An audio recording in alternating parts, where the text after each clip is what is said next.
Hey, Miss Sanders mathematicians, we are focused on the adding and subtracting rational numbers packet. Put your name on it. Put your period.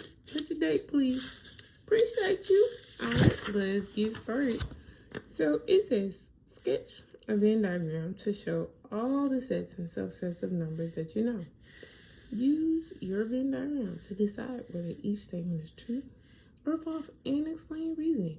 So that means you're going to need a separate piece of paper, or you can use the back of any piece of paper here. You can go get the scraps of whatever you want. I'm going to use this piece of paper, honey. So what we're going to do is we're going to draw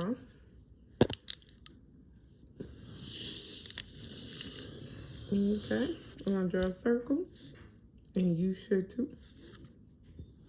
Then we're going to draw another circle. Then we're going to draw another circle.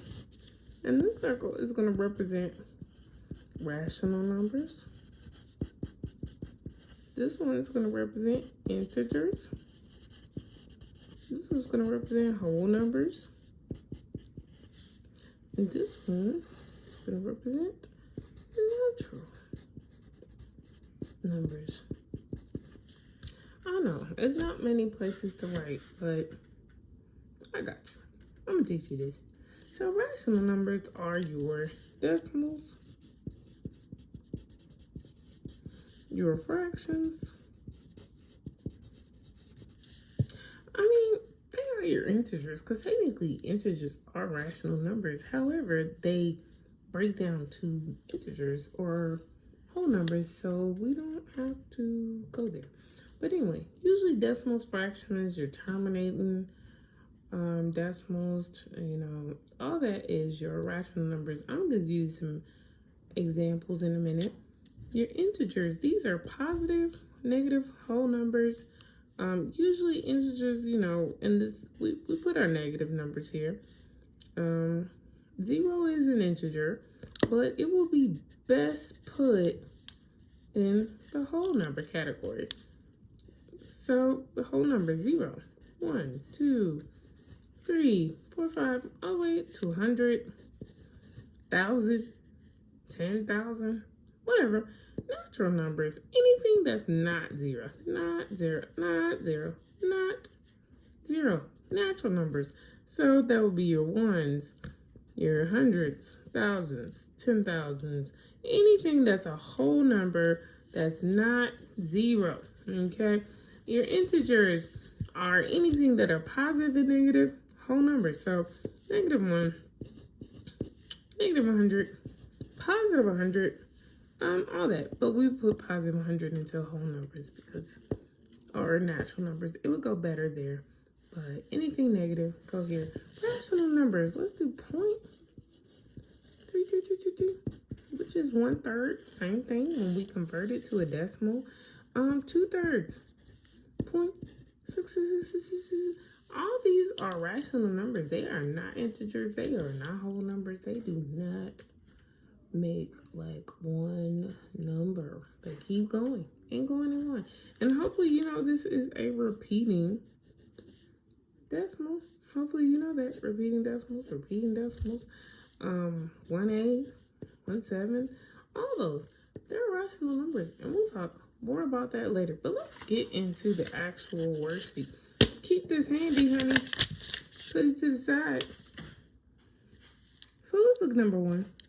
All integers are included in the set of natural numbers. Let's look at this. All integers are included in the set of natural numbers. So we know integers are negative numbers, 0, and positive numbers. They're also whole numbers. Are all of those numbers in natural numbers? I wish you could see my face right now. No, they are not. Because 0 is an integer, but it's not included in the set of natural numbers.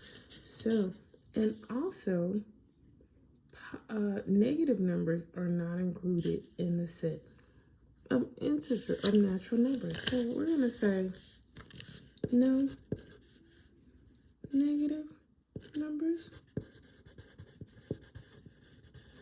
or you can write it out negative, or write the symbol numbers, or 0. Nope, not happening. Look at number 2.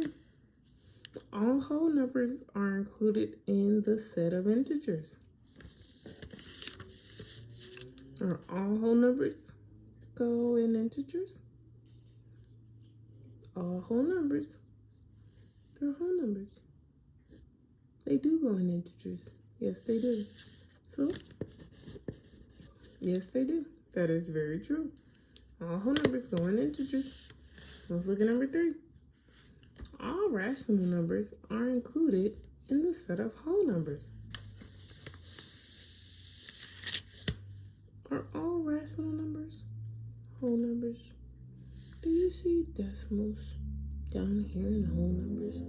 Do you see fractions down here in whole numbers? I don't. So no. No, they are not.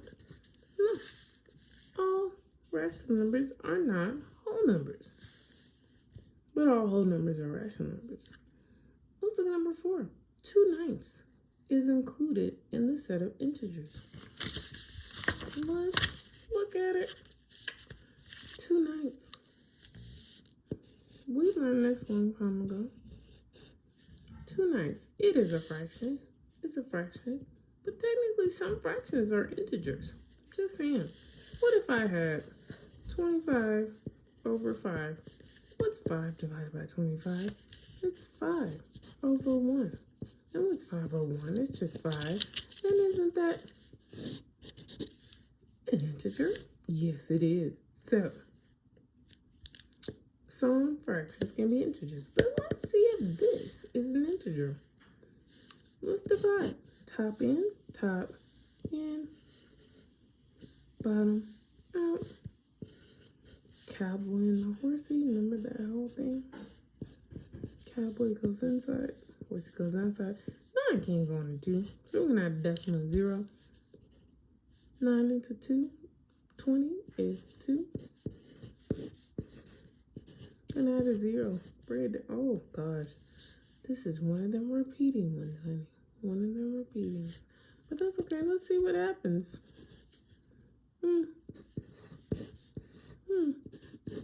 Yep, keep repeating. That over and over again. So, is this including in the set of integers? No. No, it's a repeating decimal. And repeating decimals go in the category of rational numbers, honey. That's where they go. This is what I want you to do for me. I want you to complete number 5 and number 6. Let me know how it comes out, honey. And then we're going to come back and look at 7.